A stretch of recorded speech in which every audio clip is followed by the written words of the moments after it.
மிஸ்ஸிங்னு ரொம்ப நாளாக விராட் கோலி மிஸ்ஸிங்னு ரொம்ப நாளாக தேடிட்டு இருந்தோம் வலைவீசி. அவர் ஒன்றும் இல்லை, சஞ்சய் பாங்கர் கூட ட்ரைனிங் பண்ணிகிட்ருக்காரு. அவர் வந்து ரொம்ப நாள் கழிச்சு ரஞ்சி ட்ராஃபியை ஜாயின் பண்ண போகிறாரு. ஒன்றும் இல்லை, இப்போ இந்த மாதிரி பேட் ஃபார்ம் போயிட்டுருக்குன்னு தெரியும். எல்லோரும் ட்ரோல்ஸு அவங்க வன்மத்தெல்லாம் நல்லா கக்கிட்டு இருக்கீங்க. அதனால அவர் இப்போ திரும்ப ரஞ்சி ட்ராஃபி டீமுக்கே போயிட்டார். இப்போ உங்களுக்கு சந்தோஷம் தான், அது மாதிரி இருக்குது இந்த நியூஸை கேட்கும் போது. திரும்ப ரஞ்சி டீம் போய் ஆட போகிறாருன்னு சொல்லிகிட்டு இருக்காங்க விராட் கோலிக்கு. திலக் வர்மா நேற்று நடந்த T20 மேட்ச், செகண்ட் T20 மேட்ச்சில் வந்து மேட்ச் வின்னிங் நாக் ஆடிருக்காரு.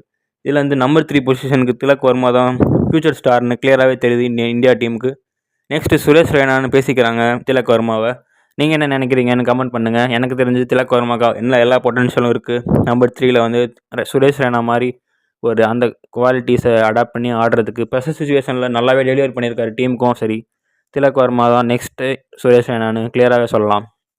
பயங்கரமான ஒரு நாக் ஆடினார். அதர் 2 விக்கெட்ஸ் போயிட்டே இருந்துச்சு. பட் இவர் வந்து கடைசி வரைக்கும் நின்று மேட்சை முடிச்சு கொடுத்தாரு. அண்டு இந்தியா இங்கிலாந்து சீரீஸில் வந்து 2 பேரை வந்து ரீப்ளேஸ் பண்ணியிருக்காங்க. யாருன்னு பார்த்தா ரிங்கு சிங்கும் நிதிஷ் ரெட்டி. ரிங்கு சிங்க்கு லோவர் பேக் இன்ஜுரி இருக்குது, நிதிஷ் ரெட்டிக்கு சைட் ஸ்ட்ரெயின் இருக்குன்னு சொல்லியிருக்காங்க. இவங்க 2 பேருக்கு பதிலாக சிவம் தூபே அண்ட் ரமன்தீப் சிங் உள்ளே வராங்க. 2 பேருமே நல்ல ஒரு பிளேயர்ஸ் தான். இவங்க 2 பேரும் நல்லா இந்த சான்ஸை யூஸ் பண்ணாங்கன்னா திரும்ப ஒரு தலைவலி வரும் செலக்டர்ஸ்க்கு. பார்ப்போம் அது எந்த மாதிரி இருக்குன்னு. பட் இன்னும் ஒரு 3 T20s இருக்குது.